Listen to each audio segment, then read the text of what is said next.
Hi there, Warriors, and welcome to La Celeste Talk. Uruguay are through to the quarterfinals where they will face Brazil. An incredible rivalry, perhaps the biggest in South America, and certainly one with a lot of history. With me today to talk about the group stages, but also about that clash, is Gabe and also Rodrigo. Hi, guys, how are you doing? How's it going, bro? Hi, how are you? And Gabe, I mean, you're the man on the ground, right? You just came back from Kansas, went to the Bolivia game and to the US game, and I heard maybe you are going to go to the semifinal and final as well if we make it there, obviously. How are you doing? Good, bro. Good. Just surreal experience. Like I don't have like the words to describe it. Like going to the game in person, the atmosphere, just being in the atmosphere with the fans, singing the songs. Like you can still hear it in my voice. I was singing for 90 minutes, man. So it was a hell of a just a vacation per se, and yeah, man, I'm really looking forward to, fingers crossed, if we continue to advance. Oh, I see, man. And I mean, you're obviously in the US in these last few days. Rodrigo, you were in Uruguay. How was the experience? How's the feeling over there? well, first of all, I think that everybody got everybody knew that Uruguay was going to do well in the group stage, but then when the matches go on, people started realizing that we brought things to reality, like we could accomplish what we wanted and what we meant to do. And then with the USA, there were some setbacks and some comments that maybe we can extend on. But all in all, I would say that everybody is like getting really, started getting hooked more and more, well, with Yeah. the ongoing of the matches. Sorry, and now we have to play Brazil, so like everybody's driving crazy now. Many people was choosing like what's better, Colombia, what do you prefer? Like I went to the hairdresser, that was what everybody was talking about. You went to I don't know, to supermarket, and people were commenting on. I was walking my dogs, and I swear this is true. Was walking my dogs in a very big park I have behind my house. And I ended up talking with a man who was walking his dog about the match and what we prefer and who's better. Like we breathe football here, and we are in the middle of Copa America. Everybody's expecting things to happen, so I think we have very nice things ahead. Yeah, no, no, brilliant. I mean, when we go on about the group stages, you mentioned we expected, everybody expected Uruguay to do well, and I think we all did because, I mean, Bolivia, Panama, and the US, Uruguay are a stronger side than all of them. So to end up with 9 points, which is historically not that easy for Uruguay, is not a shock anyway. But if we go through the games, I mean, we spoke about the Panama one, the opener, talked about this 20-minute period where we struggled. Then we went to Bolivia or to New Jersey to face Bolivia, and that game, I mean, that was Uruguay at their best, right? From start to finish. I mean, maybe some periods in the game where we calmed down a little bit, but that game was probably the most complete so far. Gabe, you were at that game. That was a great game. I mean, I guess that was one of the best games Uruguay played, regardless of the opposition in recent years. Yeah, man. I mean, look, I can't stop smiling. Like it's just like, you're there. Like it's, I'm telling you guys, they played, from what I saw in person. They played obviously, but you know what? At the end of the day, not to downplay the win, but I expected them to win by a minimum 3 goals at least. Yeah, So for me, I literally said before the match, I said to them, I said to my cousins and everybody, I said, if they don't win by 3 goals, at least it's a failure. Like I don't care if you won. This is Bolivia. We're talking with all due respect. We are a far greater opponent. So, but but to they, cut, yeah, but to cut on that, I mean, I agree with you completely. But throughout the years, yeah, we beat Bolivia. We've always beaten Bolivia at home, especially during the qualifiers. But nonetheless, I mean, we did score goals. We did play some good football. But these first 25 minutes, especially, I mean, you were at the stadium. These were one of the best 25 minutes performances we've seen probably in the last 15 years. listen, there were chances back and forth. we were dominating the ball obviously the entire game, and I feel like Darwin could have put in. Darwin had a couple chances where if they played the ball in through or the header. Then the first minute of the game, the first minute of the game, I thought he put it in. I was already jumping. So Yeah. it was impressive. It was impressive, and the question is, are they going to be able to keep up that aggression, that Bielsa style? And I don't think they showed it as much in the U.S. game. I think maybe the foot was a little bit off the pedal, maybe because the first half against the U.S. I thought was brutal. I thought personally, I thought we played a horrible half. Yeah. Uh, like going into the half, I'm thinking to myself, man, we're going to get a much better half. Even if we're playing for nothing. Um, but all things considered, the Bolivia game, you're right, especially those first 25 minutes, and I was I was waiting patiently for them to put in another few goals in the second half, and they did so. I thought, and comparing performances actually to the Bolivia game and the U.S. game, I remember I saw you tweet how De La Cruz wasn't having a great game against the U.S. and I agree with that. But then against Bolivia, he played. I thought he played really well against Bolivia.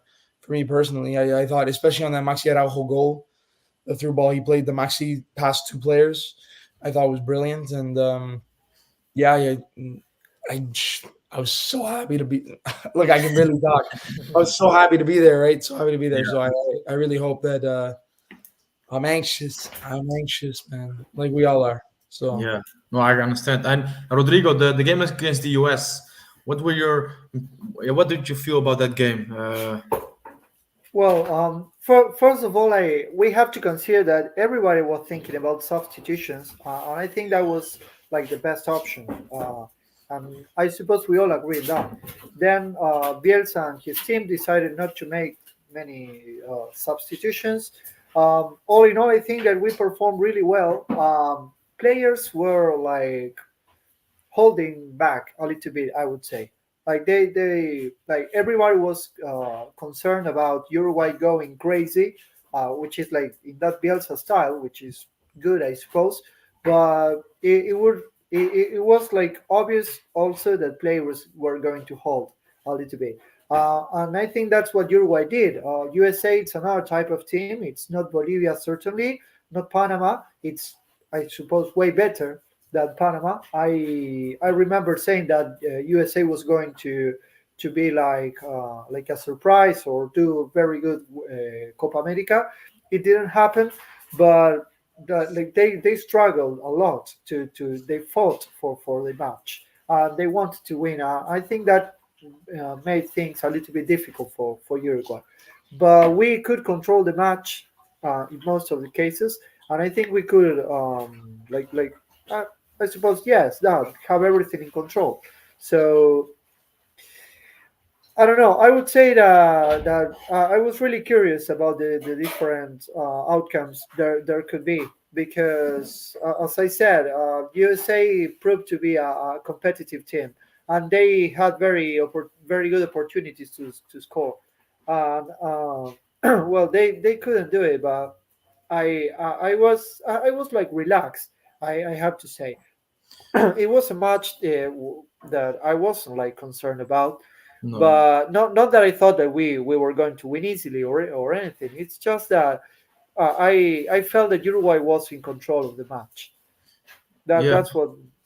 No, I see what you're saying. I guess I echo your thoughts in certainly the first half. I mean, the USA obviously they had to come out to win or to put in a performance, especially against the debacle against Panama a few days earlier. And yeah, Uruguay had perhaps a little bit of difficulty in controlling that. But towards the end of the first half, Uruguay got control of the game. And in the second half, I actually thought Uruguay never were really troubled, and Uruguay were the better side. Um, yeah, and like you said again, I mean, we didn't had to win the game. Even if we lost the game, we probably would have gone through. So it's kind of balancing your what you want or what perhaps is more wise in terms of for the remainder of the tournament. And that's actually why I believe Uruguay should have had made some changes. For sure, we didn't, but that's the way it is. I mean, Nandes looked dead on his feet after in the final minutes of the game. These are things that are not for me. They're not wise. Making changes after 70, 80 minutes in a game that you don't need to win and that you're drawing and that you're probably in control of. Certainly at the 60-minute mark, it's not wise, but that's Bielsa for you, right? He has his own way and he wants to probably keep playing the same 11. I want to get into the comments first, and then we move on with the conversation. Or perhaps these comments will shape our conversation. Jorge Sabero says, "Hey guys, I hope you're doing well. Can't wait for the match on Saturday. It'll be an exciting 90 minutes." Yeah, I guess we all of us can agree on that, or hopefully not. Maybe not. Perhaps we can expose Brazil. But it's good. Yeah, it's sure it's gonna be a tough game. I mean, I didn't watch the game actually, but Brazil Colombia 1-1. Colombia were supposedly the better side. It's gonna be Vinicius is not there obviously, but I mean, Gabe, do you have any ideas on how this game will unfold? Oh man, I'm listen, man. I'm just stressed. But I think we're the better team. I think at the moment we're the better team. I know Brazil have some very good individual players, like really high level players, and Vinicius is a big loss for them. I think, even though he hasn't been the greatest for them, I don't think, but I still think he's a massive loss. He's a big threat. Yeah, So I don't know how Brazil are going to come out. I don't know if they're going to put Endrick in the starting 11 or they're going to play Salvio. I don't know I don't know what they're going to do. But I trust in the team that we have now. I think the big question that a lot of people are determining, and we'll find out tomorrow, I'm sure, with the probable 11, is is De La Cruz going to start, or is Bentancur going to should he start? start? Should he start for you? What's your opinion? I can see both point of views in the sense that, okay, you're playing a Brazil, you're playing that high quality level team, right? And do you want to play it a bit safer? Do you want to play somebody who, not to say that Bentancur can't play the role going forward, because he can. Don't get me wrong, he can still make line breaking passes. He can still be somewhat of a threat going forward, but not to the extent of Nico. But I think he's a little bit safer defensively. And the other thing I saw though was Ugarte with discomfort in his knee. I think I saw that he's expected to start either way, but Yeah. that's that's something to keep an eye on. That's for sure. And I don't know. And another thing, Josema, who's gonna does he start? Does Yeah, he not? that's a question. I mean, Tony Menzones put on a question here. Should Josema start? I feel we need his leadership and Gara against Brazil. I mean, Rodrigo, the back line right now is quite fixed. Nandes, Arajo, Oliveira, Vinha. Would you make any changes for this Brazil game? Well, I have already stated that I prefer Josema and Araujo playing together. I have to say that if Vinicius was playing, I suppose that having Araujo as a right back would be a good option. But anyway, you are playing Brazil, so having Nandes and Araujo as starters, it's good, it's correct. I have also said that I prefer Matias Oliveira playing as a left back, but Viña has proven to be very efficient so far. So it's a difficult question. I have to say that I suppose that Uruguay is going to have the same starters that we have already had. And Bielsa is not going to change anything unless Ugarte is like really hurt or something, and he Yeah. wants to look after him. But if not, I think that the 11 is going to be the same that has been before. But it's a very difficult question because, as I said, I prefer Josema and Araujo playing, and I agree with Tony that like we need that hustle. We need Josema playing there, but we have proven to be good anyway. We have proven to be strong. We haven't played teams like Brazil. I mean, we have played to them and we have beat them in Estadio Centenario. But like in this Copa America, the other sides have been very weak compared to Brazil. Yeah. But I would maintain the same. I would maintain the same because it's what has been working. But of course, whenever you want to rely on Josema, he is like a fantastic player to rely on. One thing I No. will add though, one thing I'll add is that, you know what, I love Araujo as a center back. Obviously, I think he's. I mean, we saw him on Sunday. He was spectacular. I mean, every time even Pulisic got the ball into space, he was right there to get rid of it. And I didn't. I know Nandes. I don't know if Nandes was tired or what it was, but we've seen over the last few games that Nandes. They're all aggressive, but Nandes seems to be overly aggressive. He seems to be Yeah, sometimes out of position too much. yeah, And I feel like maybe versus Brazil or versus Colombia, where you got Luis Diaz or you got somebody on the wing who's an even bigger threat. Do you take out Nandes and you put in Josema and move Ronald to right back? Then that's one I don't see Bielsa changing the team up much, but I feel like that is, and I don't want to move Ronald to right back, but if you want to be safer, I'm not sure. I love Nandes, but a lot of times I do see him out of position where other players have to make up for that space. And I see Peritri moving really far back, especially when you're there at the game. You can see him coming right back, almost playing as a right wing back sometimes. So I don't know. yeah. In the game against US, especially, I saw that as well. Both wings actually. But I agree, by the way, with Rodrigo and with both of you that I don't think he will change anything. But to be honest, um, I mean, the Rajo argument, right back, obviously there's some case to be made or point there. It could be good, but in a game against Brazil, for example, we actually play with Arajo and Cáceres and Nandes and right back. So it's not like Nandes cannot do that job. He obviously can, but for him it is like he has to be on it.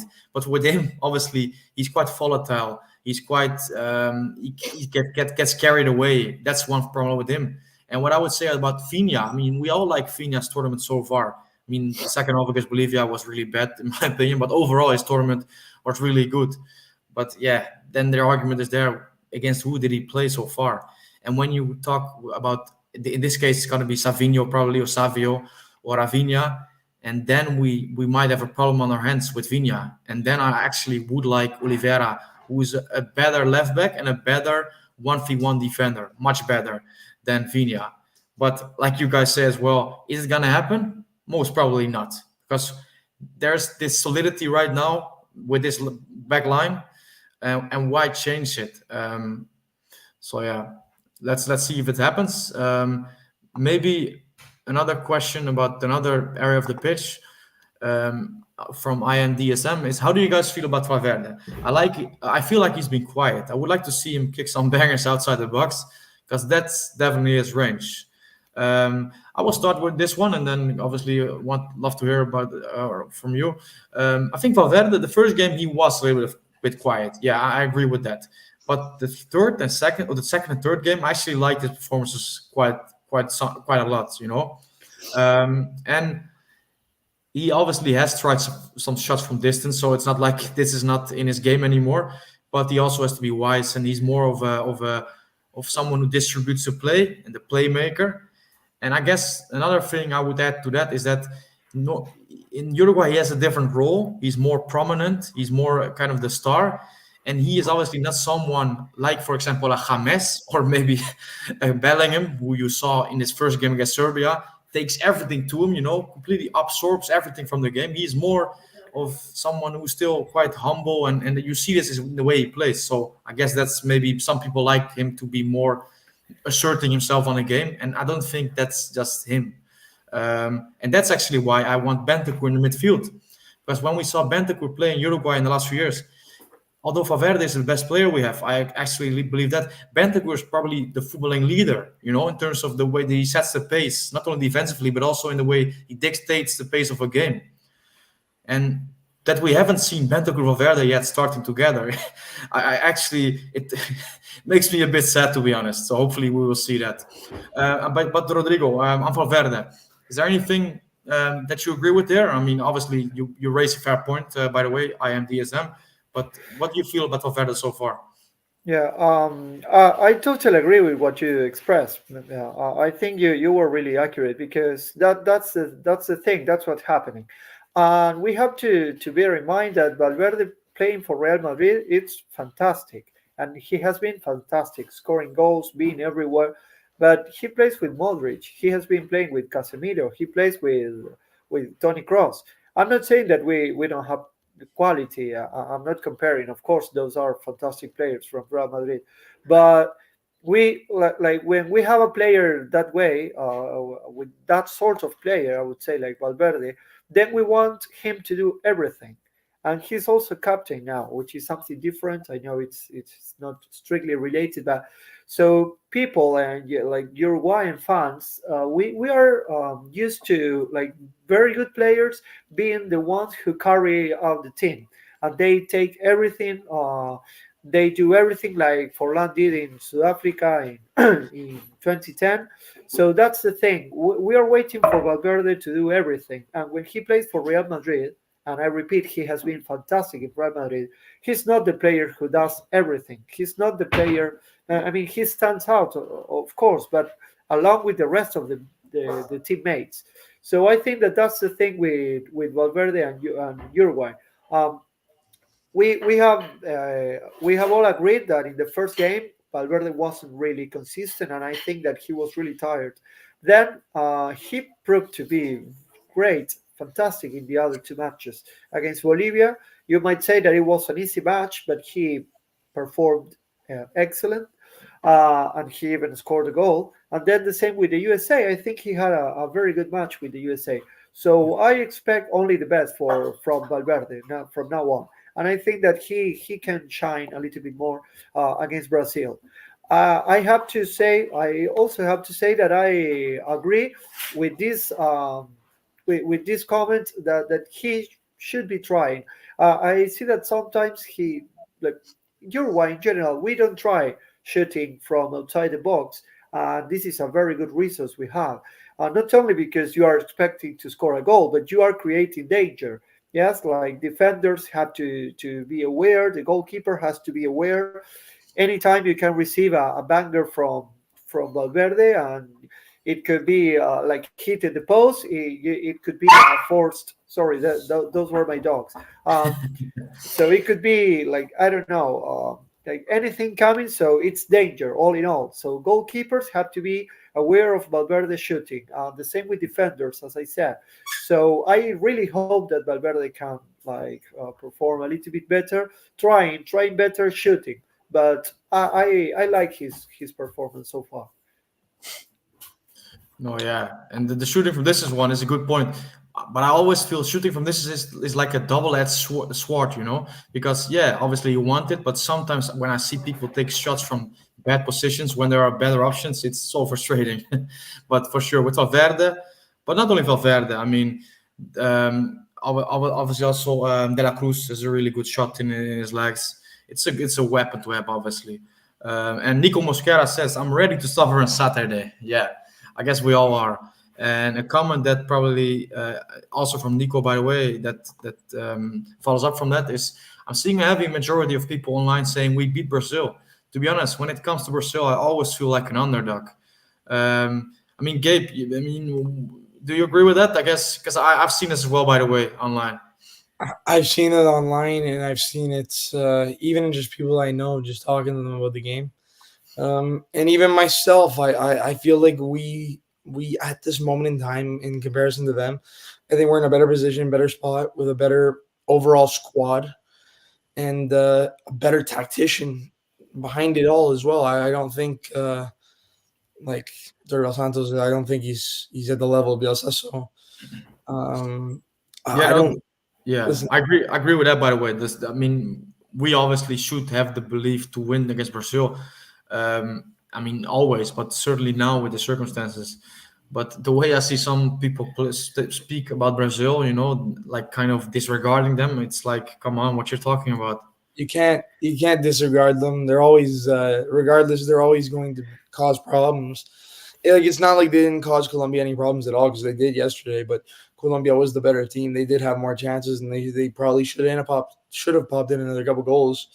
But yeah, I can see what he's saying about always feeling like an underdog because trust me, man, I am nervous as hell. Even though I feel that we have what it takes and we can beat them. Not no problem, but we can beat them. I think by the way we did in September, October, and I don't know. I do feel I feel like an underdog kind of, but at the same time, I feel like our overall squad, we're just in a better spot than them right now.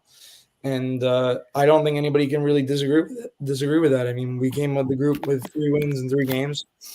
The opponent level was a little bit less than Brazil, what Brazil faced, but even in the second game where they won 4-1 Brazil, I thought a couple of the goals they scored, the Vinicius second goal, the one where the defender just walks right into him and he Yeah. runs in and puts in the net. Like and even the what was the other goal they scored? I'm trying to think, they scored a penalty. They scored They scored a really comical goal. The one they just scored for halftime. Oh The, yes, in the that a Salvio, defender wanted to throw yeah, away the ball yeah, and it hit him. Yeah, that yeah, it's one. great. The one, but both of those, the one with Vinny where it was comical, went right yeah. in, he just ran into him, and the other one, the Salvio opportunity. I don't know if you guys saw it. Yeah, the But first one was brilliant. I, Yeah, I yeah. thought the first one was really good, but the other, and then they scored a penalty, and then two, for in my opinion, terrible goals. As long as it goes in the back of the net, is all that matters. But I Yeah. don't think I don't think against one of the bigger teams that they're gonna provide you with that opportunity, gift you that opportunity. I mean, it No, was so I don't so their draw against Costa Rica, draw against Colombia, and the Paraguay performance. They scored some goals, but I don't think they should have won 4-1. I mean, some of those goals they scored were just that gifted, and yeah. I don't see a bigger team giving them those opportunities. So let's see what happens. I don't want to get too ahead of myself. It's still Brazil at the end of the day, regardless if they have Vinny or not. They still have tons of talent. So Yeah. But sorry what guys, sorry no, that's guys. okay, no problem. But I agree on that. But what you could argue against that is that, especially against Costa Rica and Paraguay, they play against a close defense. They have to find space where there's almost none.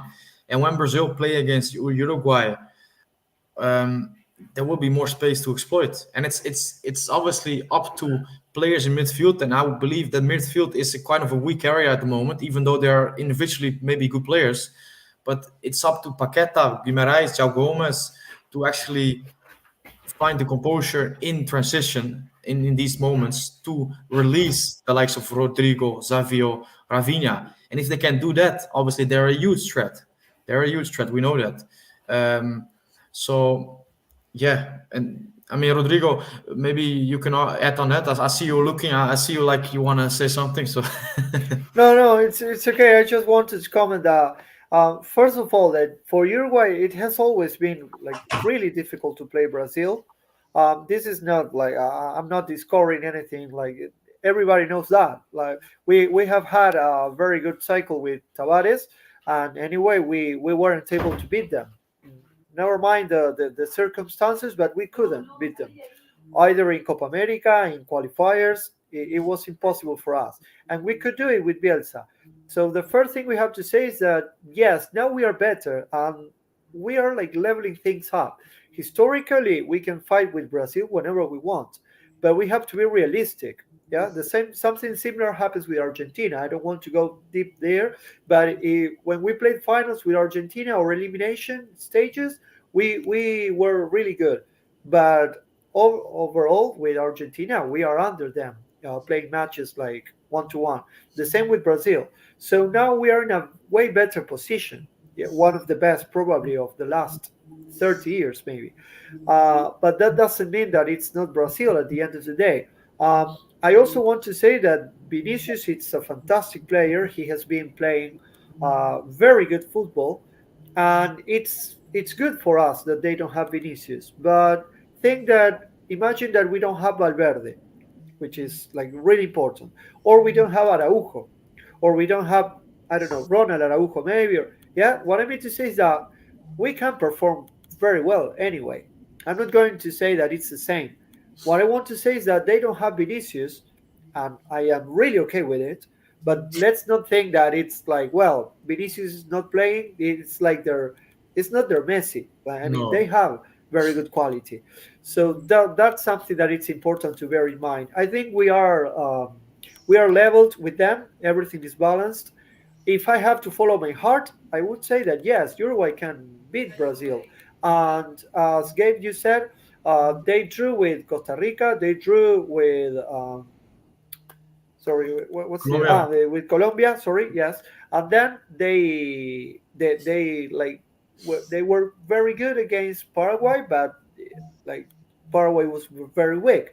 So what I mean to say is that it's a great opportunity for us to win. We have been performing way better than them, but yeah, my heart is with Uruguay. I'm sure that we can beat them, but let's not Yeah, think that it's going to be like something easy. And just one last thing to round things up. Um, it's going to be an open match, as you said, David. I totally agree with you. That is going to be problematic for us in some yeah, cases, in some passages of the match, and in some other cases, it's going to be like really good for us because Brazil is not going to hold by the because of the way they think and they conceive and they feel football. They are going to go for the result. They are going to try to win, regardless the players they have or if they are disconnected or whatever. So they are going to fight hard with football, let's say. If they want to hustle and to go to that garra type of match, we yeah. can do it. So Would be bring great it to on. see, right? Yes, but we know that they can they are going to have very good passages. USA pushed a little bit and they got to get close, let's say, or I don't know, maybe they weren't close to scoring. That's debatable, but it's not that easy. Yes, and it's also going to be a very good opportunity for us to set we would say to hit the table to be there present and well to Yeah. show what we can do, which I consider is something really good. No. It'll be it'll be the biggest our biggest test of the tournament, obviously so far. I mean, not that the U.S. wasn't a test because they did test us, but I don't think we were playing it to the intensity that we had in the previous games where we were fighting for something. Not to say that we didn't try because they definitely did, that's for sure. But it's going to be our biggest test so far, and I pray to God that we get it done in 90 minutes. Yeah. That's my for me that's my biggest worry. That's my biggest worry is getting it done within 90 minutes because once it's past the 90-minute mark, it doesn't matter who you're playing. It's going to be 50-50. So Yeah. No, no, and obviously, I mean, 2021 and 2019 both decided on penalties, both lost. So, yeah, I don't hope that. I mean, obviously, you if you don't want to get beaten, but actually to go to penalties, I cannot take that pressure, man. Honestly, it's too bad. And you talked a little bit about Agara, and maybe it's gonna escalate. I actually saw a video on X today about a game between Brazil and Uruguay, I guess in 80s or 70s, escalating, all fights. And then I remember 1959 in the Copa when Pele was playing, obviously as well. These huge fights with police coming onto the field. Uh, and this game actually, I mean, certainly when Uruguay or if Uruguay can control or take the lead and frustrate Brazil, I mean, if I could bet on it, I would, because I actually think this is going to be quite a hot game, a heated game. Luckily, because of the conditions in the stadium, not too heated in Las Vegas, but yeah. So let's see about that. And Alessandro, who's been on the channel many times, says, "I agree. No changes happening outside of Ugarte. Yeah, we obviously have to look what the situation is with Ugarte. Hopefully, we will know more about it today or tomorrow." Obviously, that would be a big miss, by the way, a huge miss. Um, and then he continues, expect Josema in a similar role to that versus Argentina and qualifying to close it up second half. Yeah, I remember actually, Alessandro, I'm not sure if you're still in the stream, that we did a live stream before the game with Daniel, and that we heard of the news that Josema was dropped in that game for Cáceres or Oliveira. Well, maybe but anyway, one of these two. And then he actually came in the second half, yeah, and was of good value.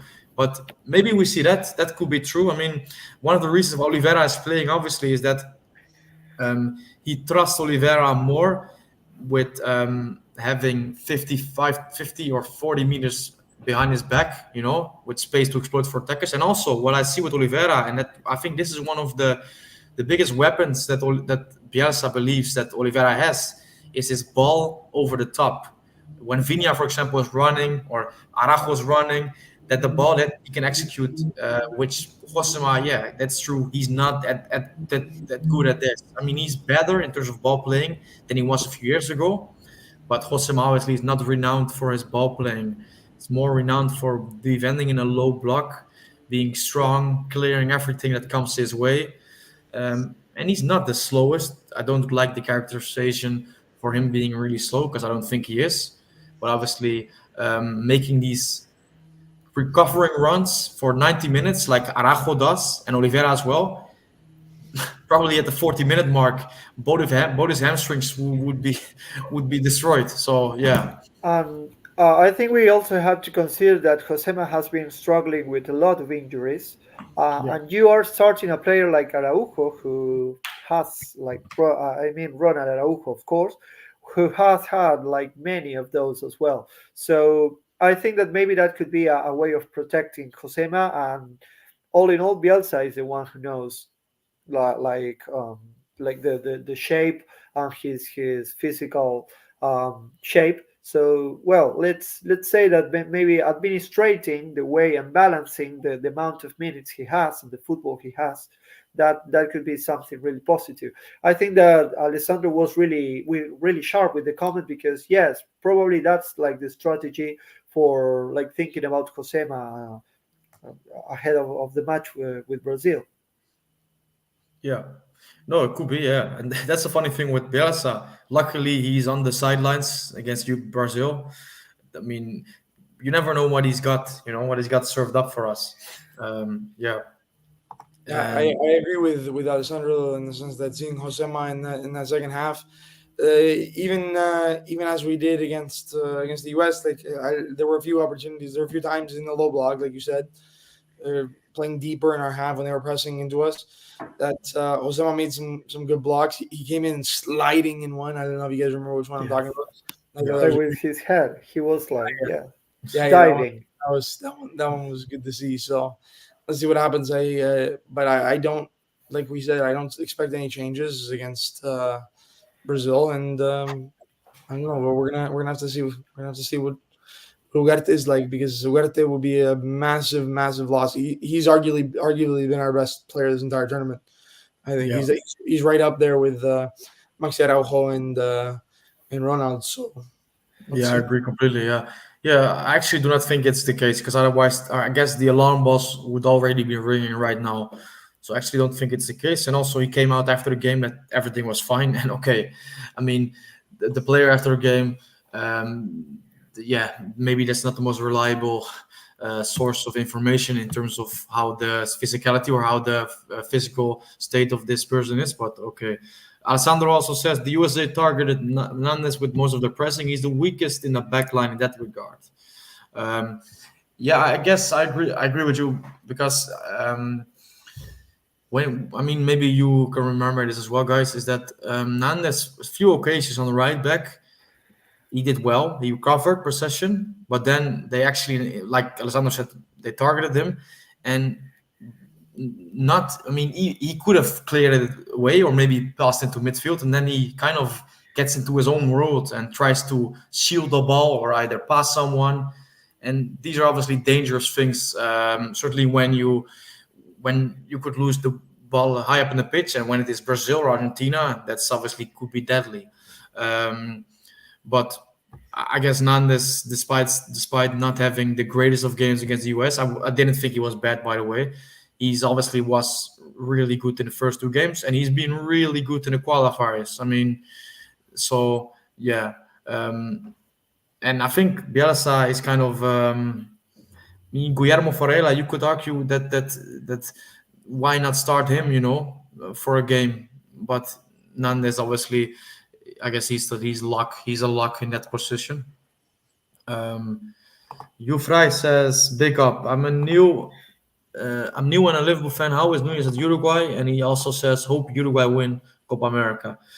Yeah, yeah. Well, I mean, Gabe, I think we talked about it a little bit before we got on Darwin. What is your feeling about Darwin so far in this tournament? I think he should have put in more goals than he has so far. He has 2 goals so far, one against Bolivia, one against Panama. And I think in the U.S. game he didn't see that much service all in all. So I in that regard, in that third final group game, I didn't expect him after watching it back and seeing any of the opportunities. He didn't really have that many chances at goal, and I don't think that was due to his fault or him not being in the wrong positions. I just think the service wasn't there, and yeah. But against Bolivia and Panama, we all know he should have put in. I'd say even at least one more goal in each game, especially in the Bolivia game. The Bolivia game, he should have put in another goal at minimum. So um, I'm always confident in him, regardless of his missed opportunities. I still trust in him, um, and we don't have a better option he's never gonna he's not going anywhere. He's our guy, and we're gonna stick with him through thick and thin, right? So at the end of the day, I think overall he's still in good form for us right now, regardless of whether he popped in more goals than those or not. And hopefully he can convert against a couple of these big teams if we continue to advance. Because I think scoring. I mean, he did it in September, October. He did it Brazil, Colombia, Argentina. So let's see. I think the service was there in the first two games. The third game, not so much. Yeah. And his movements are always there. He's always, for the most part, he's always in the right spot. So the question is he going to get the opportunities? And if he gets the opportunities, he has to put them in, because against Brazil, against the Colombia, they're going to get chances too. So every chance you get is crucial. So Yeah, no, the efficiency has to be on point in these games, especially. And you mentioned the Brazil game. He scored the goal. He had the resilient play for the assist for De La Cruz. He was really efficient in that game. I mean, Argentina away, I remember he got a really good chance in the first half that he missed. But then, obviously, in the last few minutes, he had a really good chance and he did really well by kind of waiting and letting Emiliano Martinez fall to the ground and then finishing. So in these big games in the qualifiers, he actually was quite clinical. So let's hope that Darwin arrives as well in these quarterfinal stage and semifinal, hopefully. Yeah. Yeah, I think that something really important about strikers is that obviously everybody's waiting for them to score goals, and that's what we want from Darwin.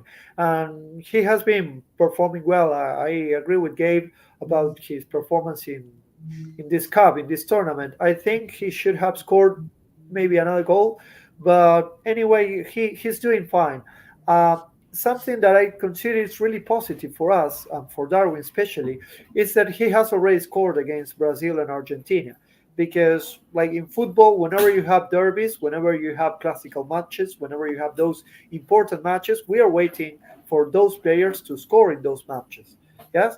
So if you are the striker, the forward from Uruguay, people are waiting for you to score against Brazil, against Argentina, and that's one of the ways you can get like people to love you. All in all, of course, every goal it's worth for one, and we all get that. So that's something really positive. Darwin has already he has done it before, and he will do it again.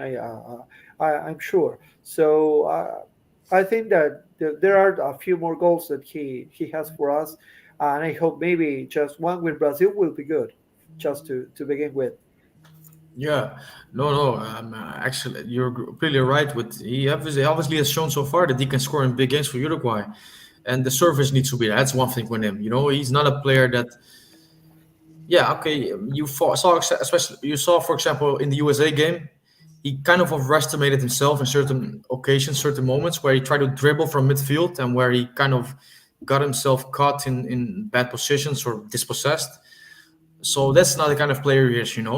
That's the way it is. It's okay. There are a lot of strikers who are not like that. I mean, Harry Kane cannot do that, for example. But what he can do, obviously, is find pace and apply the finish. And that's something he's so great at making these runs in the channels or or and that is what he needs to do. And then he will get chances also against Brazil, because this back line for Brazil, I think he's a good left back. Actually, Wendell, I saw him against Arsenal for Porto, and also this tournament when he's played. I think he did well. But Danilo, I've never been a fan of his. He's the captain. That kind of, I mean, I know a lot of Brazilians legends are turning in their grave. They're having Danilo as their captain, and then Eder Militao was a really good center back for Real Madrid, but he's obviously had a lot of injury this season. And Marquinhos, I don't think Marquinhos is the same Marquinhos as he was 4 years ago or 3 years ago. So I think Darwin will get chances and will make this the Brazil defense suffer a lot. And Habib, or sorry, not Habib, Jorge Cepero asks here. I mean, we talk about Darwin, but another star in this front line so far is Maxi Araujo, and will he start on Saturday? I think what we've read so far, what we've seen so far, is hopeful. All the indications seem that he is going to start, and luckily everything seems to be okay. Um, but I mean, maybe we can talk about it a little bit. Christian Oliveira came on in against the US. Gabe, what did you feel? Or what did you think of his performance? And did it kind of make you confident that if Araujo is not there, Oliveira can step in? I don't think Kike played bad, and I think he did. I think he did a job. He did a good job. Can he step in for Maxi if Maxi's unavailable? Yeah, for sure he can step in, but I don't. I don't think he. I don't think he'll provide the same whether it's consistency or just the same threat to the defensive line. He took on his man a few times and he was able to get a ball in here and there. But in terms of a threat on goal, Maxi Araujo, even in the qualifiers, he had attempts on goal and obviously the last 2 games, he's been a threat. So um, do I think Kike can do a job? Yes. But I think, like you said, David, everything we've seen so far right now at the moment, 2 days before the match, everything seems to point towards Maxi starting. So I don't think there'll be a problem there. Like when in the stadium when it happened, it was a scare. Like I didn't know what the hell happened because they weren't showing replays anywhere.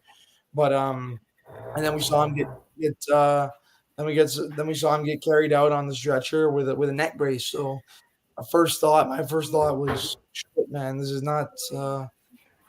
good. This is not good whatsoever. But we're very lucky. I'm very glad that it turned out that it was just a scare more than anything. And and yeah, I mean, at the end of the day, let's see what happens. But I think Makira will start, and he's our best option on the wing. That's for sure. Yeah, no, I agree. I mean, Araujo, they didn't show replays. They didn't do replays as well with the Hungary Scotland game when there was a similar incident. I understand it to a certain extent, but it's even worse because you didn't know what happened. Yeah, I had And no clue. I understand that some people will complain that, well, maybe it's not good to see. But yeah, I mean, Yeah, but the neck luckily, brace, especially the neck brace, I was like, because yeah. like I don't remember where I was looking exactly, but I didn't see exactly what happened. And yeah, when you see a neck brace on any player just getting carted off, getting Mm. moved off the field, it's just But doesn't. it seemed, yeah, unfortunately, it seemed like because his agent came out and talked that he was unconscious for a little bit, and then he regained his consciousness, and then he actually wanted to get the neck brace off again. Yeah, And let's be. Fortunately, they didn't allow it. Like Alvaro Pereira back in the day, they allowed him to play on, and against England. yeah, but perhaps I mean that's obviously a bit irresponsible. So fortunately, they didn't do that. Yeah. Okay. Gufrai says here, what is your guys' prediction for the Brazil Uruguay game? Rodrigo, what do you think it will be? Well, it's a really interesting question. I would say I have faith. I think that we can win. I understand how things go and work, but I would say that we can win, maybe for a short, from a short difference, maybe one goal. I really hope. I don't like Rochet suffering from goals and Uruguay, of course, but well, let's say that from one nil would be okay for me. Gabe, what do you think? I think hmm, I think we get it done 2-0, like the qualifier. I think we get it done 2-0. And I pray to God, and we're always gonna suffer, but I just, man, I don't want to suffer. I don't want to suffer on Saturday because I've had enough. That's something very Uruguayan like. Sorry I know, to I interrupt, but it's like uh, if you like Uruguay, you have to be ready to suffer. There's no like listen, you know what? I there's just my number one thing that I pray that they get done is they get it done within 90 minutes. That's all. That's I don't care how they do it. Just get it done within 90 minutes because uh, through us, what we've had to deal with these penalty shootouts recently, it's not it hasn't been fun, and I I I think this team has the quality to put Brazil away in 90 minutes anyway. So Yeah. I'm gonna say 2-0. I'm gonna say 2-0. I'm gonna say Darwin gets one, and who else I'm not sure, but I think Darwin gets one. Gets one, and we Yeah. win 2-0. Yeah, I think it's gonna be 2-1 actually, and Suarez to come in and score the winner. No, but uh, that will be a that dream would be scenario. lovely. Yeah, That would be lovely. absolutely. But to your point, like you said, I mean, don't want to suffer. The one thing I like about many things I like about Bielsa, but one of the things that I like the most about him is that the Colombia game again in 2021, Uruguay went to penalties only for one reason because Uruguay never entered the game to win it. You know, on the tablets, they never did in that game especially. I mean, and that's I mean, then you run the risk of getting to penalties, and then luck of the draw eventually. And with Bielsa, yeah, obviously the game can go to penalties, but it will not be because Bielsa was trying to calculate the game out for it to be a draw or maybe nick a result. Bielsa is going to win, and if that means losing eventually, it is what it is. That's just the way he wants to play football. And I mean, certainly in this era of football, that's how you win games. You know, when you look at the Euros, for example, you know, when you look at how football is evolved. I mean, Jose Mourinho, the brilliant coach he has been for sure, but there are not a lot of Jose Mourinhos out there anymore. They're all on the front foot, high pressing, trying to be positive, trying to score goals, and that's why obviously the AUF probably has appointed Bielsa because that's what Uruguay want to be as well. I mean, and that's what Uruguay can be with this team. Um, and Habib, um, with a comment here, with this, I think it's a bit of a cliche, but it's still a comment that rings true. Certainly in this game, is that this game, whoever wins the midfield battle comes through, in my opinion. And I think with our midfield and Brazil midfield, I mean, the Brazil midfield as well, quality players. You don't get, I mean, Bruno Guimaraes for Newcastle, especially like a season or two ago, probably one of the best midfielders in English football. Paqueta is a good player, but I mean, Rodrigo, maybe you can elaborate on this, but I think actually our midfield has more, you know, has is more complete as well, and has also more when it comes to these big games to battle it out. Yeah, yeah. I think we have a better balanced team and midfield mostly. I agree with your opinion. This is something that might fall in common, like common ground or anything, but it's like yeah, the way it is. We have to struggle and fight in the middle of the pitch. I consider that we are better than them in that aspect. I will still repeat something that everybody knows. That is like we have very good opportunities we have to start, or Bielsa decides to start with his system, three players. Whatever three we choose, we are going to be fine. We will be fine with them.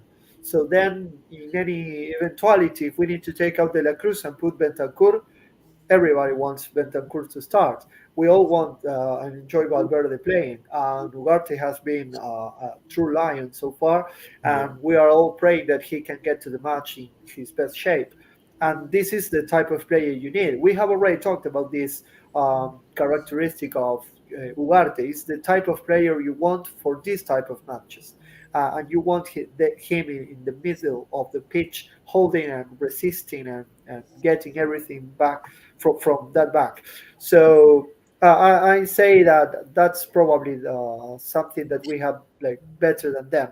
I wanted to present to ask you a question, know your opinion about what do you think it's our main difference with Brazil if we get compared with Brazil.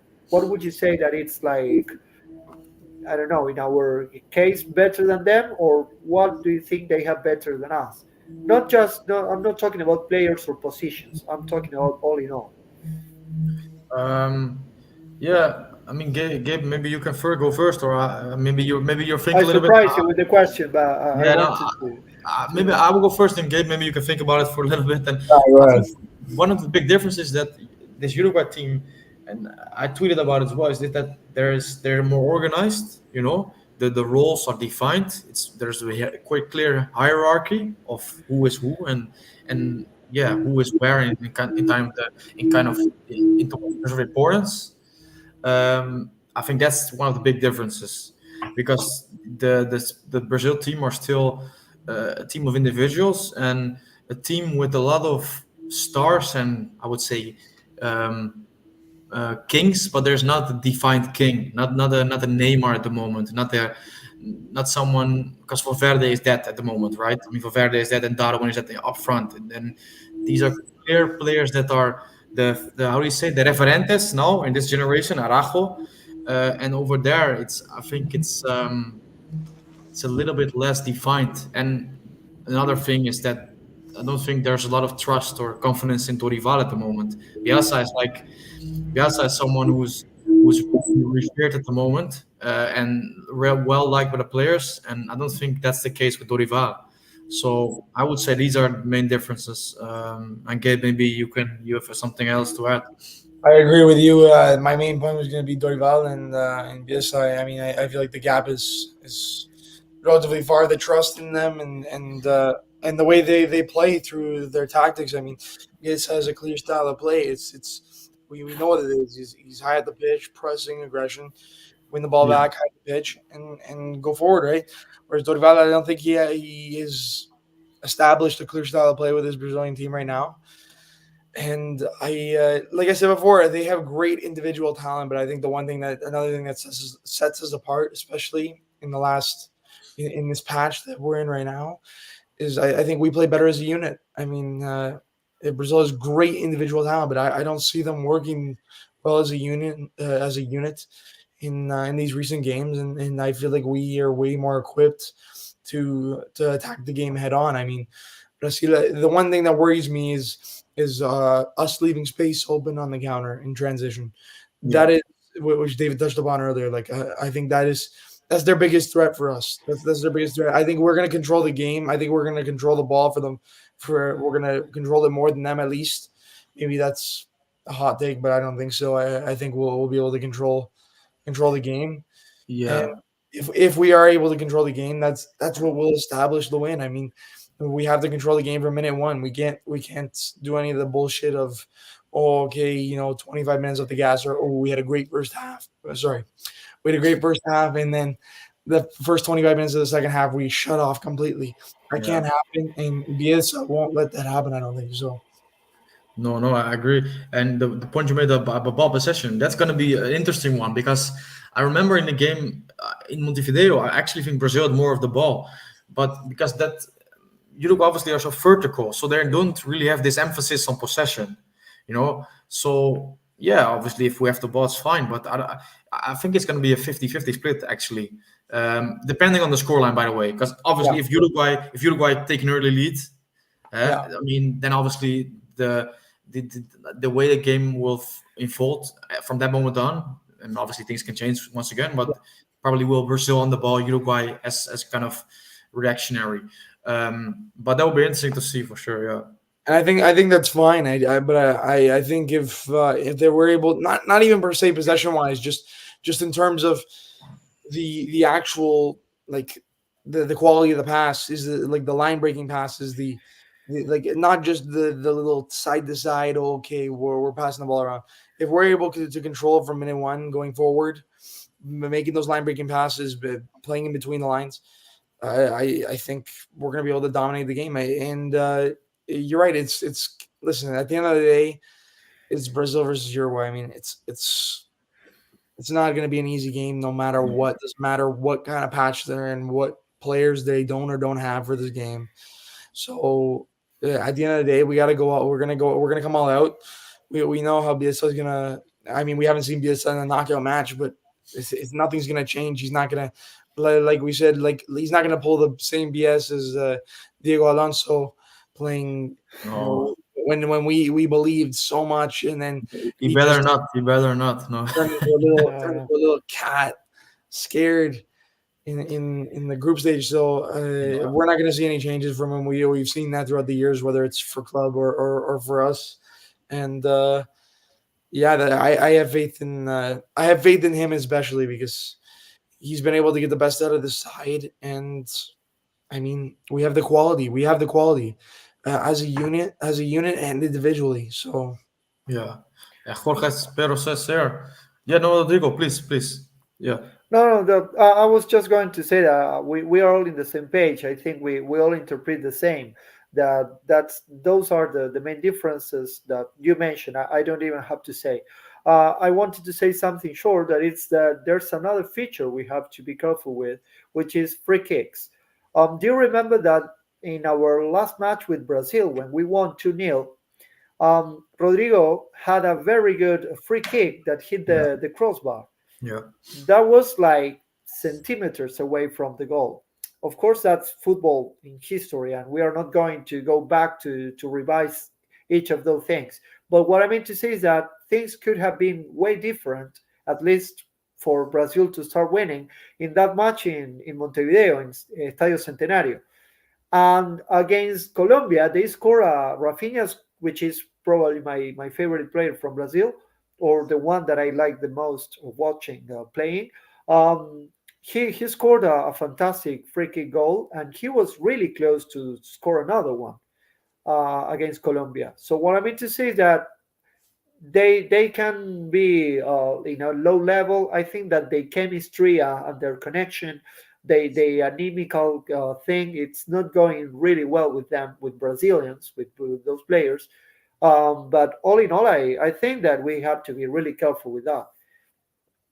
We lost the host. I don't know what happened I there. don't know. I don't know where he Okay, is. I don't know where he let's is. wait for him to catch up.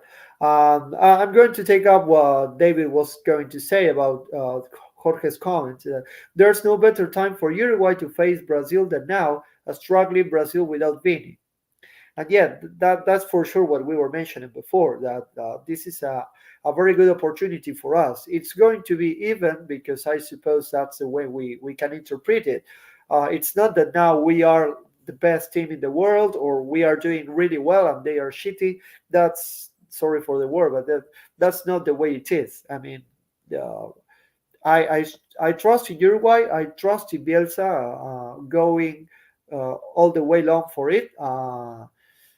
And I think that we can win, we can beat them, but let's not consider that it's just going to be whatever we want.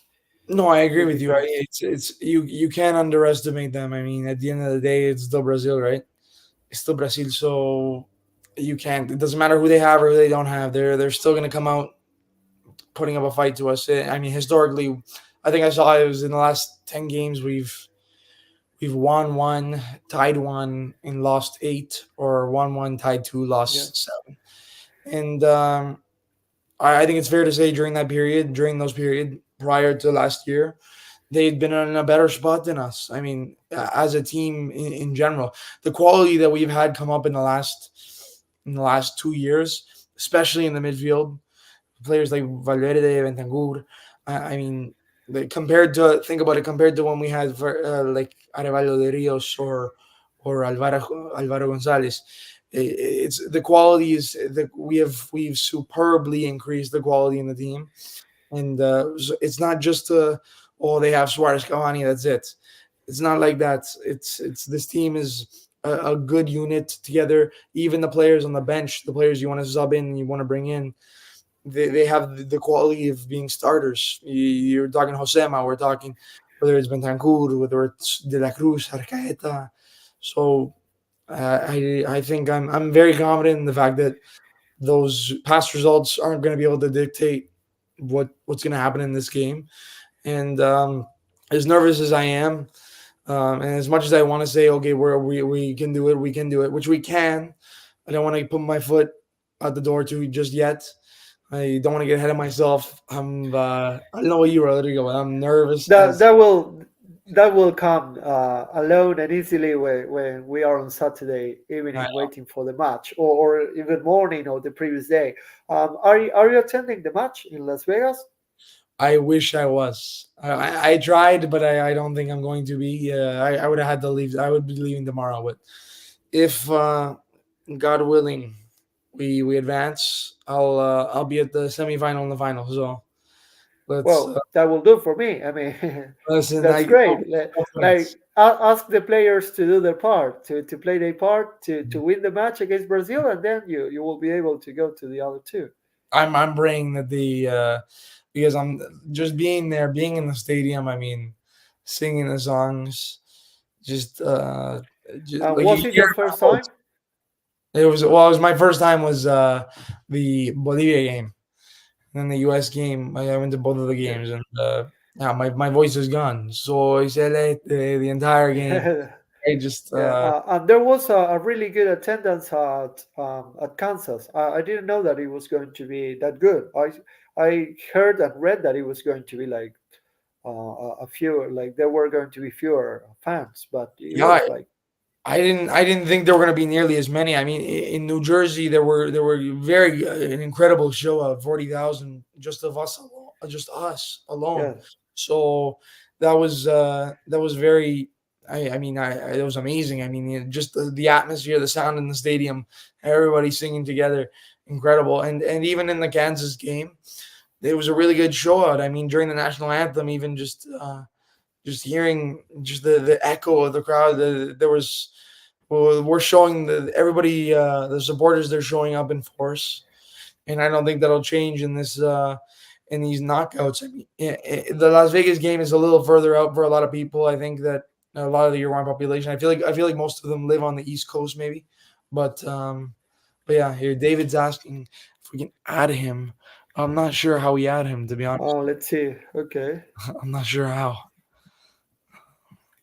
we do. so we are doing live TV. So let me see if we could get a link or something to share to him. Uh, Um, oh boy, I don't know if we have to create a link or something, but well, not sure. like that's the magic of being live and streaming. But people are used to that. They can. Oh boy, let's see. Uh,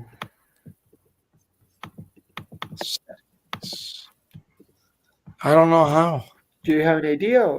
No, neither I'm do I. I'm looking like for a link to share or something, but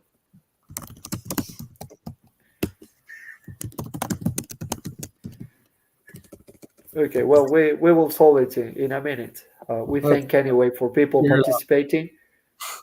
Yeah, but we are live. This is streaming, and well, that's the magic of it. As I was saying before, people are used to that. We all know how this works. So let's give it a minute. If you want to keep on trying, I just wanted to make just a few more comments. Um, Go I ahead. You. will. Okay, I'll go ahead. So I was going to mention something that it's really curious about fans now is that we have a quarterfinals. It's a knockout stage. We are playing Brazil, so locals or some more people, football fans in general, might be like attending the match anyway. So this is just a different stage. It's not just what was before in the group stage. I don't think that that's the same that having Uruguay fans and Uruguayans itself attending the match, but I think that it's going to make it like let's say with a better atmosphere, with a very good atmosphere. Yeah, I think at the end of the day, as many fans as possible are gonna be able to gonna try to get to the games, and I think we're gonna get a good attendance at especially if this comes back, especially if we advance and we go back to the East Coast, Charlotte, Miami. Charlotte's about halfway between Miami and New York, New Jersey. So Okay. I think there will be a great show out there, and I mean Miami, the final. I would pray. I hope I'm sure the show out would be incredible. But one thing I will say is the prices are just crazy because I want to, obviously, if we make it through, I want to go, and I don't want to buy too early yet. I don't want to buy too early and then we don't make it, and then I just have a hard time selling it. So ideally, I'd like to know if we make it or not. But the problem is, the closer Argentina get to the final, the more the prices go up. So I'm Yes, hoping, tonight. I'm hoping tonight that we will see Ecuador do something, and we'll see what happens. yes. I'm really looking I, forward. I'm looking forward to that I game. have a question for you, Gabe. Would you like Ecuador to eliminate Argentina, or do you prefer Argentina going through? Go I for it. think that the story of Uruguay beating Argentina in Copa América in Miami, I think that's the best storyline. It's the Yes. best. It's the most beautiful. Mostly because everybody's waiting for Messi to be in Miami lifting the cup. But Well, let's we see. have Suarez in Miami as well, so we can have our version of the story. If it works out for us and we get to the final and we're gonna win the final and we beat Argentina, the storyline of beating Argentina in the Copa America, breaking the record again, and so forth. It's the whole story. But at the end of the day, all that matters to me is our chances of winning. And Ecuador still has a great squad. They can put up a fight to any of these teams for sure, even though they had a bit of a lackluster group stage. But I think in all seriousness, we have a better chance of winning Copa America in the final against Ecuador than Argentina. So in that case, I prefer Argentina get knocked out today. Um, and I want to go to the final. I want to spend less money. So hopefully, in that case. But what do you think? I don't know. What do you think? No, well, yeah, I mean, that would be a lovely story. If you told me in advance that we are winning, of course I want to play Argentina, but I don't like the thing about like Argentina having the There he path to is. it. Hey, David, Yeah, there you are, mate. There You he could is. do it. It's unbelievable, okay. You man. can make it. Yeah, You yeah, know, yeah. So you go forward, back and forward like our left and full backs and right backs, and like yeah, that's Bielsa's style. my internet just, I mean, my internet is still not working. I'm on my personal hotspot from my mobile now. I'm on my It'll work. because I obviously I wanted to add it. I wanted to join via an app, but I'm the host, so I because you Yeah. guys cannot add someone. But anyway, I'm sorry We about that. tried. We tried to keep it Okay. going for you. We tried to keep Yeah, it no, going. I heard you. I mean, I don't have to be here. You know, it's with you two guys. It's still good. It's going No, well. So you were missing here. We have some more comments. I don't know, Davey, if you want to take a look at them, but oh yeah. Jorge and Guy Pizza have made No, some that's comments actually that maybe we can I break wanted down. to get into these comments from Jorge and then actually finish the stream. But Okay, okay. we're gonna do for a few more minutes. And okay, Jorge says there's no better time for Uruguay to face Brazil than now. A struggling Brazil without Fini. And then he adds, Brazilians maybe have more technical ability on the ball and they like to dance on the pitch, but Uruguay has more than enough to win the match. And I actually think we all three of us agree with that. Yeah. And then he adds, and this comment, I saw the comment and then I immediately thought about the Bolivia game, and that's why I wanted to ask to you, Gabe. So he says Bielsa is going to yell, "Press him, press." And what came into my mind in that moment is Bielsa screaming, Vinha," like 200 times during the game when he was free. And you were at the game, Gabe. I guess you heard it as well, right? I couldn't hear as much because I was on the other Oh, side of the pitch. I'm sure if I was on the player side, I would have heard more. But you could see him. You could see him obviously getting irritable, and yeah, it's funny to see in person. I can't, but not even just him. I think it's funny to see in person the general movement of the players, even that isn't exactly caught on camera. Like Facundo Peditri was in great spots during the game where I'm not sure how much the camera would have caught him asking for the ball or his movement looking for the ball. But it's something watching the game, well, live, watching the players live. There's not many words to describe it because I mean, it's something that I've been waiting for 12, 13 years. We're talking freaking more than 50% of my life. So for me to even be there was just crazy. So yeah, but you're right. It's always getting irritable, and even though a lot of the times we see him sitting on his cooler, doing nothing. I mean, yeah, but one thing watching him celebrate the celebrations for the goals. That's another thing I'll say. It's when he gets up and he's getting all excited about the goals, and even Fede when he scored his goal and he jumps up to the crowd, punching the sky. It's seeing that, man, is something I hope for you to experience. Have you ever seen him live? Have you ever seen the team live, David? Me, sorry, I Well, thought you. Yeah, no, no. So I'm aiming to be there in 2026 at the World Cup. I'm Uh, hoping that you get to enjoy that then, because I'm telling you, Yeah, no, and I want to actually do it in Canada, hopefully, and obviously can meet up, for example, with you and also Alessandro. Would be really nice to. Would also, love to do that, but that's gonna be. But also, obviously, I want to see them at the Centenario at one time as well. But yeah, I mean, have to earn a little bit of money first, I guess, because it's not gonna be cheap. yeah, Um, not easy. and yeah. Okay. And Guy says here, and that's another comment that I actually completely agree with. He says if we make it to the final, it doesn't matter if we play Venezuela, Argentina, Canada, Seacoast, Brazil, or the monsters. We're lifting a trophy, and the record backs that up. Because I just looked it up once again, but I looked it up like an hour or a month or two ago. That Uruguay actually have the best record in Copa America finals out of any team that went to a final. I mean, they won it 15 times when they came into obviously when they are in the final, and they lost six. When you compare it with Brazil, who won it 9 times, and they lost it on 12 occasions in the final. And even Argentina, their record is not as good. Chile, I think they won it twice, went to the final 6 times. I mean, when you go through it, none of them like how do you say get better than a 50% win rate. And Uruguay, I think, is on 60 or 70%. So yeah, history is obviously behind us, but um, playing against Argentina, the reigning World Cup, the reigning world champions, yeah, we did it obviously in We have 1989. already done it. Yeah, in Yeah, 1989, obviously, yeah, that's true, but it's not going to be easy. That's one thing for sure. The if there's something sure about Uruguay is that we are going to spoil whatever was prepared. It's like Yeah, we won to the local to the host. I mean to say of the tournaments. We have done it like I don't know, not 9 or 10 times, and that's a lot, and that's great for Uruguay.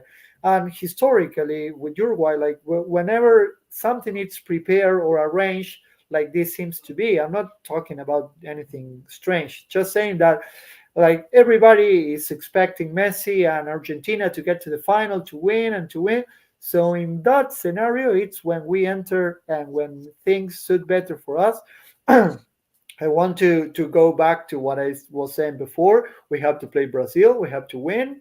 I am sure we can do it, but we go step by step, and that's something special about Uruguay and Uruguayan fans. We know to hold back and not to be so over trusted, but we are confident. I mean, people in general are confident. But if everything is set for Argentina, or if everybody thinking about Messi, yeah, that's where we enter and we spoil everything. let's So see I what yeah, hope we happens. can get to do that. Let's see what happens with them tonight. I'm looking forward to. You know yeah. what? But yeah, no, no, no. Yeah, Ecuador coming off of a less than ideal group stage, that's for sure. Um, I'm hoping they can put up. Listen, man, even if they can cause them problems up until the last minutes of the game, or even take it to penalties. I mean, I don't have much Make hope. them suffer at least. I don't have much hope in that whatsoever. But I'm a and, bit conflicted actually. Yeah, no, no. I hope it as well, but I'm a bit conflicted to be honest, because I also got money on Argentina making it to the finals. So yeah, yeah, I made sure not to do that because I know no. that's But not it what I was want. such an easy. I mean, I think they are gonna do it obviously. But I mean, the Yeah, comment someone made on Twitter or X today or yesterday is that when you look at Argentina's run and you look at Uruguay's run, you can call this a World Cup run. You know, if you beat Brazil, Colombia, and certainly Colombia right now, because Colombia, in terms of international teams or national teams, are on form. They're probably top three, top five. I really believe that, to be honest. I agree. And then you obviously have Argentina if you make it to the final. That's I mean, England, their World Cup run in 2018 was was easier. Um, let's say Argentina, similar. Australia, Netherlands, Croatia. I mean, it's not these are not bad teams, by the way. But just to put it into context, when you look at Brazil, Colombia, Argentina, that is that is so tough. That is so incredibly tough. Like I was saying to Rodrigo earlier, he was asking who would you prefer win tonight and so forth. And let's say it comes to the final, right? I said, the fairy tale, the storyline, Uruguay beats Argentina, Copa América 2024 final. That's the perfect. Doesn't get better than that, right? But Yeah, when you look at it from a realistic aspect, you want to face a weaker team at the end of the day. It doesn't matter. of course. So you know the storyline, or you know, No, oh that's true. Yeah, yeah, yeah. No, absolutely, yeah. And we have to be honest as well, right? I mean, we talk about the great 2010 World Cup, and that was a great World Cup. But you have to also be honest about the run Uruguay had. You face South Korea in the last 16, Totally. who obviously a decent side, but still South Korea, and not South Korea of 2022 or 2002. Then you face Ghana, and actually the first big team you face in that World Cup, although France is a big team, but they weren't doing well, obviously, was the Netherlands. So you have to be left with a little bit of luck as well. We all know that.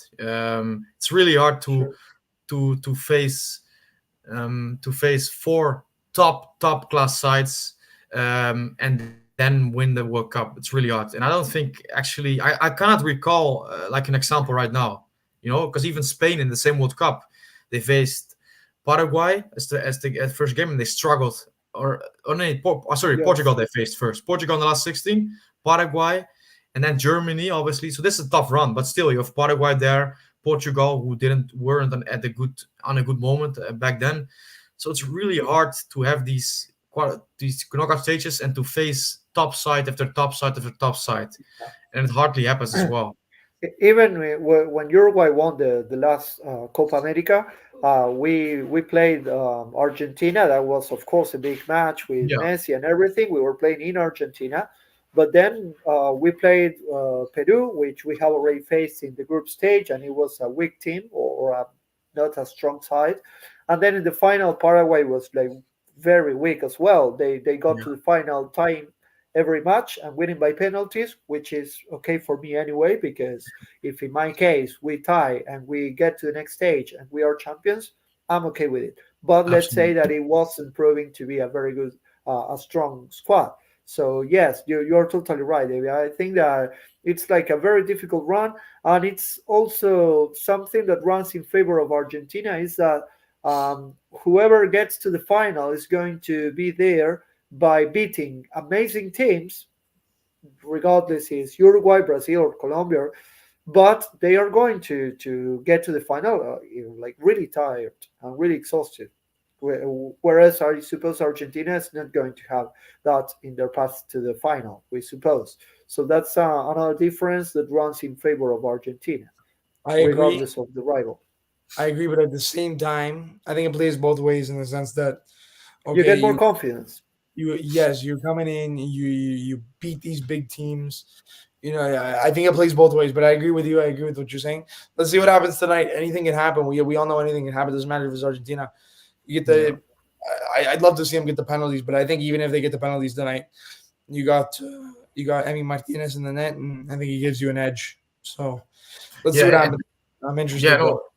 but really good points raised. And the 2 points I would add, the Paraguay one. I remember they were dead on their feet in the final, and I remember reading Suarez's autobiography, Crossing the Line, and he talked about that. He talked about that game. That yeah, they were there for the taking, basically. He said, and also obviously we don't have the extra time in the Copa this time, so that's going to be less of a problem. What I would add to the point about Argentina probably having more rest, having more energy, perhaps in the final, if it comes to that, it goes only so far because they made the decision in the last game to rest players, to rest their all or they're basically their entire 11. Uruguay could have done this as well. They didn't. So although I agree that probably have to go to to a larger or to we have to probably um, go deeper, Spread out. actually, Yeah. in these games, it's still we could actually have had some rest for our key players, and we didn't. Would that come back to bite us? I mean, time will tell. But it's going to be interesting for sure.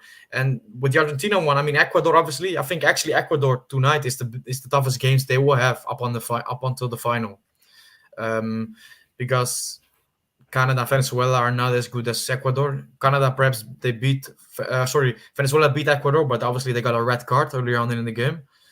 So Ecuador will be their biggest test, I guess. And um, then obviously I think tomorrow is Canada against Venezuela, Yeah. and Yes. then we have two games on Saturday, right? Or is that Yeah. not true? Yes. Yeah, Yeah. yeah. So and that's another thing, right? I mean, Uruguay currently have the advantage over Brazil in terms of they have one extra day of rest, but Argentina obviously they have the advantage over basically any side in the competition in terms of rest up until the final. So yeah, Yeah. I mean, let's Ar- not Ar- get yeah. Argentina will play the semifinal when I think on the ninth. I want to say we would play on the Yeah, 10th. I think it's on I think Tuesday or Wednesday. I think it would only end up being one day, which I mean I don't know how much that's worth in their case, but No, I yeah. You so let's have a look for yeah. Then they play the ninth indeed, yeah. yeah, But you have to realize as well they play the fourth and then the ninth and then Uruguay play the sixth and the 10th. So you already have yeah, an extra. You already have yeah, it's one day. the one day less rest and then also the final one day less rest.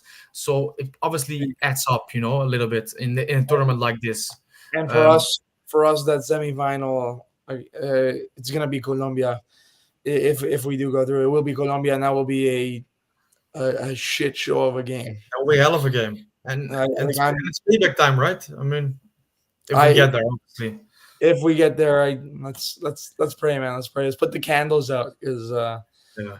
man, what I'd give to see these guys lift the trophy one more time, or not one more time, see him again, and see Suarez lift it one more time. Yeah. No, and let's final comment of the stream. Appreciate all of you guys being here, by the way, getting involved in the chat or just listening. Really appreciate it. And you can subscribe. I see like half of the people are watching. I see it in the statistics in the studio. They're not subscribed. If you want, please subscribe. Then you could obviously be notified when we go live. And A also, if you like, like, a yeah, like and subscribing. if you like what we're doing, if you think we do not spout total bollocks, just like the video if you want. Okay. Guy says the lack of rest doesn't concern me as much as potential cards and injuries.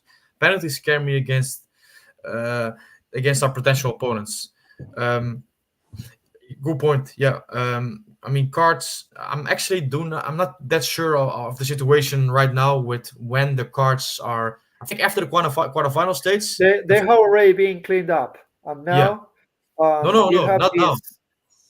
No, not now. I think I because mean, Vinicius he is suspended. So I think it happens. yeah, I but mean, in the group stage, and that affected the following stage, which is now the I see quarterfinal. what you're saying. I see what you're Now, saying. yeah, Yeah, that was only for the yeah, group stage, and now we have the quarterfinals and semifinals, in which you will have to avoid for a player to have, let's say, a yellow card in quarterfinals and a Final. yellow card in semifinal yeah. would take you out of the final, if I'm And not that's wrong. no. Gotta I be think you're right. Yeah, I think you're right. Yeah, yeah. And it's a big possibility, right? I mean, playing against Yeah, Brazil and that's scary. Colombia, these gotta are be gonna be. careful. Scary as hell. Yeah, I gotta be Yeah, careful big time. That's for sure. But even in the group stage, obviously the quality of game and the heat of the game in these upcoming games would be way more intense. But I don't even think in the group stage. I think we got maybe one card. No, yeah, I think it was Yeah, one only card. Darwin.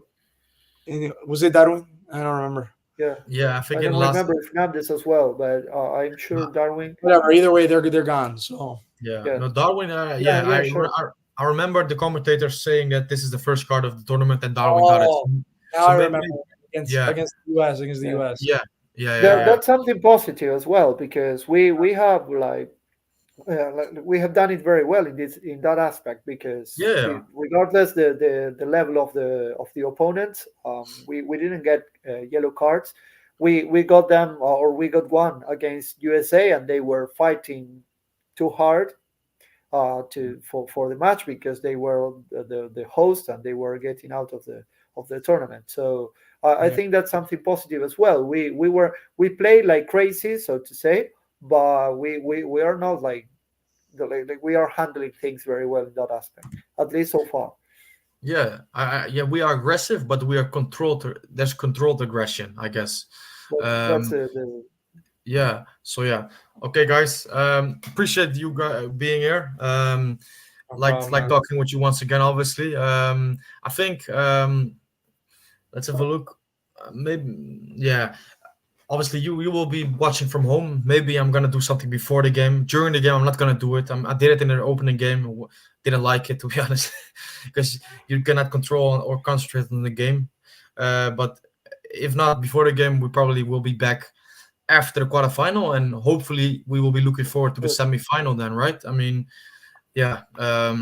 One question to be end, by the way, and maybe it's not the question to answer in like 30 seconds, but if Uruguay go out in the quarterfinals, is that this is a failure, right, or no? 100%. 100%. I Without wouldn't say it's a failure. I wouldn't say it's a failure, but Yeah, I would be like extremely sad. Of course, the circumstances matter, um, but I think this is a huge opportunity for us to beat Brazil. I don't think we are going to get them in this low level they are. Um, I would wait for the circumstances to say I wouldn't use the word failure, but I accept that. Yeah, what would be it would be like not achieving what we were meant to achieve. I agree. We know we can do more and we can do better, but well, yeah. let's No, see no. how I things mean, go. it's obviously a harsh statement, but I guess that's always, I guess, when I'm kind of me being a bit of an outsider. I see Uruguay as this great national team, and during my time following Uruguay during Tabares, I think the standards dropped and dropped and dropped and dropped, and mediocrity was accepted and accepted. And actually, when you are a big nation, and like Uruguay is in the world of football, you have to have standards. And therefore, when you go out in the quarterfinal, even though it's Brazil, it's still a failure. And that does not to say that Bielsa should be sacked. That's not what I'm saying, by the way. But it obviously all depends on how we will be playing. So Guy says here only a failure if we play poorly, but not guaranteed. And that's a good point. I mean, if Uruguay go out after like a scintillating game of football and where there's just lacking a little bit of luck, then it's obviously different. Yeah. So yeah, let's see. Okay, I think that's gonna be it. It's a good time to finish. I would, in the like last statement, maybe it's important, I guess, to add to the context of the upcoming game is Uruguay have only won one knockout game in the international football since 2011 Copa America. That was obviously against Portugal. So it's time actually to start winning again, to start delivering on the big stage, because that's what Uruguay is all about. So let's hope on Saturday we will see this once again. Okay, bye bye. Thanks for everything. Goodbye. Thanks, See guys. you.